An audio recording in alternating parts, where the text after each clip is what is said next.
Budget budget budget, आखिर क्या है ये बजट और कैसे ये हमारी इकोनॉमी पर प्रभाव करने वाला है, हमारी इकोनॉमी को आगे ले जाएगा या फिर हमारी इकोनॉमी का पीछे ले जाएगा। तो सिंपल भाषा में समझने वाले। तो हेलो दोस्तों, मेरा नाम है Ganesh and I am the business consultant of Bada business .com and the member of doctor Vivek Bindra team. तो आज इस बजट पर खुल करके विचार करने वाले, बहुत ही सिंपल शब्दों में आपको समझाने का प्रयास करेंगे आखिर ये बजट है क्या।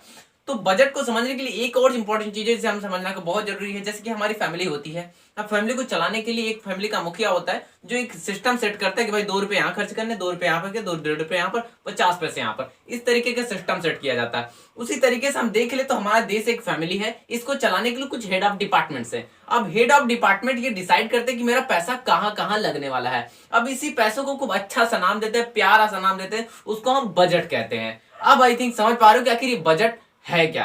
ओके, तो अब ये कैसे हमारी इकोनॉमी पर ग्रोथ करेगा या फिर डीग्रोथ लाने वाला है। तो मैं एक चीज बताना चाहूंगा आपको, जब हमारी फैमिली का पैसा किसी अच्छी जगह लगता है तो उससे क्या होता है, स्टेटस इंक्रीज करता है। अगर गलत जगह लगता है तो हमारा स्टेटस डिक्रीज करता है। मींस क्या हो रहा है, उसी तरीके से देश का जब पैसा सही जगह लगता है तो इकोनॉमी ग्रोथ करती है, और पैसा गलत जगह लगता है तो हमारी इकोनॉमी डीग्रोथ करती है। अब इकोनॉमी का बढ़ने का, इकोनॉमी घटने का मात्र 3 कारण है। पहला एक एक्सपोर्ट है, एक इंपोर्ट है, एक एफडीआई है, जिससे हमारी इकोनॉमी पर प्रभाव पड़ता है कि इकोनॉमी बढ़ रही है, ये इकोनॉमी घट रही है। ठीक, तो अब समझते हैं एक्सपोर्ट का मतलब जो चीजें हम बाहर भेज रहे हैं, यानी जो चीजें हम बाहर भेज रहे हैं, यानी कि बाहर से अपना माल बाहर भेजेंगे तो बाहर से डॉलर आता है। अब इंपोर्ट कर रहे हैं यानी बाहर का माल अंदर लेकर, बाहर का पैसा, अंदर का पैसा बाहर जा रहा है। अब एफडीआई का मतलब जैसे कुछ लोग विदेश में रहते हैं, उसके बाद वो अपना पैसा देते हैं ना, डायरेक्टली डॉलर हमारे पास आता है। इस तरीके से अब देखो, एक चीज समझने की जरूरत है हमें, जब पैसा हमारा जो एक्सपोर्ट होगा तो पैसा बाहर से अंदर आता है, तो यानी हमारे रुपए की कीमत बढ़ती है, जिससे इन्फ्लेशन रेट घटता है। इन्फ्लेशन रेट का मतलब है कि महंगाई दर जो होती है वो घटती है। अब इंपोर्ट का मतलब होता है कि बाहर का माल अंदर आता है और उसके बाद पैसा बाहर जाता है, जिससे हमारी मनी जो की वैल्यू होती है देन डॉलर के, वो घटती चली जाती है। और इसी के पीछे बहुत लोगों ने सुना होगा पेट्रोल का दाम इतना ज्यादा क्यों है।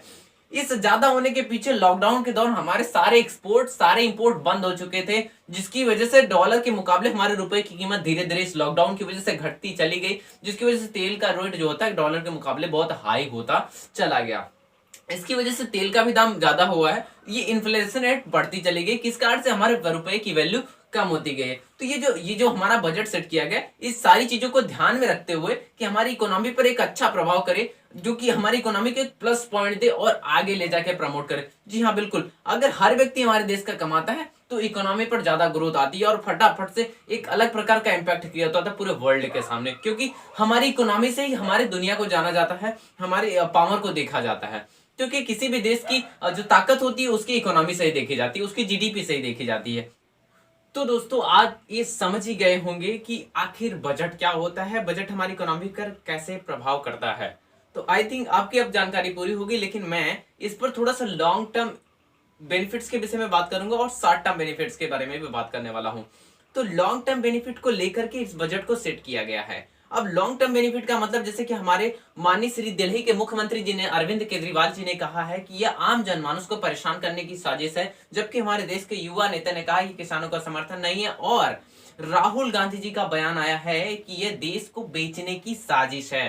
तो आइए समझते हैं एक एक पहलुओं को। तो सबसे पहले, एक आम आदमी को तो कुछ दिया ही नहीं गया इसमें, पहली चीज। लेकिन हाँ, आम आदमी का प्रॉफिट बहुत बड़ा है, ये थोड़ा सा देर में आने वाला, क्योंकि लॉन्ग टर्म, मैंने बताया पहले, लंबे देर के लिए चलना है, यानी कि फोकस किस पे किया गया, एंटरप्रेन्योर पर, एमएसएमएस पर, बिजनेसमैन पर किया गया। अब जब बिजनेसमैन के पास जाएगा तो बिजनेसमैन अकेला काम नहीं करेगा, उसके लिए एम्प्लॉय चाहिए। अब एम्प्लॉय, अगर बिजनेसमैन का सपोर्ट दिया जाए तो एम्प्लॉयबिलिटी बढ़ेगी, यानी कि कुल मिला जुला करके थोड़े लंबे समय बाद देश के नागरिकों का ही बड़ा फायदा होने वाला है।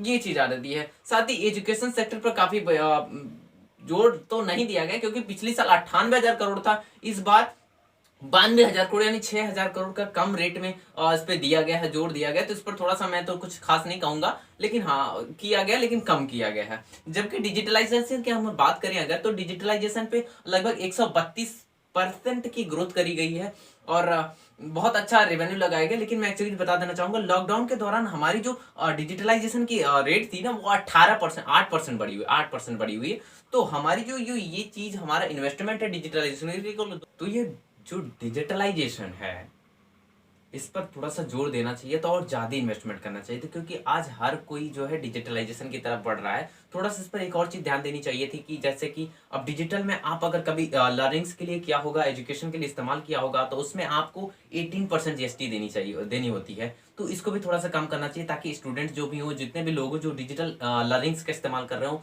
उनके लिए थोड़ा अच्छा बेनिफिट्स हो। क्योंकि कहीं ना कहीं हमारे देश में ना ये एक अलग प्रकार का डॉक्यूमेंट्स रूल है कि भाई एजुकेशन के लिए 12% देना पड़ता है, डिजिटल के लिए 18% देना है। ये एक अलग चीज़ है, इसको थोड़ा सा कम करना चाहिए, लगभग 5% 10% को घटाना चाहिए, ताकि हमारा देश ना डिजिटली भी जागरूक हो सके और डिजिटलाइजेशन को समझ सके। जैसा कि जो चीज़ें 2025 में पॉसिबल होने वाली थी, आज 2020 में देखने को मिल रही है, 2021 में देखने को मिल रही है। कहीं ना कहीं ये इसी का कारण, अगर आज हम इस पर फोकस करते तो बाद में हमको बहुत बड़ा डिजिटलाइजेशन ग्रोथ मिलने वाला है।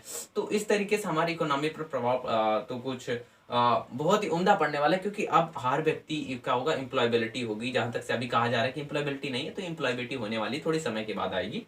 एक और चीज कहना तो मैं भूल ही गया कि भाई वीडियो अच्छी लगी हो ना लगी हो तो ये ऐसा ऐसा लाइक कर देना, उसके बाद चैनल को सब्सक्राइब करना, बेल आइकन को दबाना, ताकि अगली बार जो वीडियो लेकर आऊँ लॉन्ग टर्म पर या फिर शॉर्ट टर्म पर, बजट पर ही अभी आने वाली 2 वीडियो, तो उसको आप जान सको, देख सको, क्योंकि बारीकियों से समझ सको, क्योंकि ये देश के आप नागरिक हो, आपको इस चीज को समझना बहुत ही जरूरी है।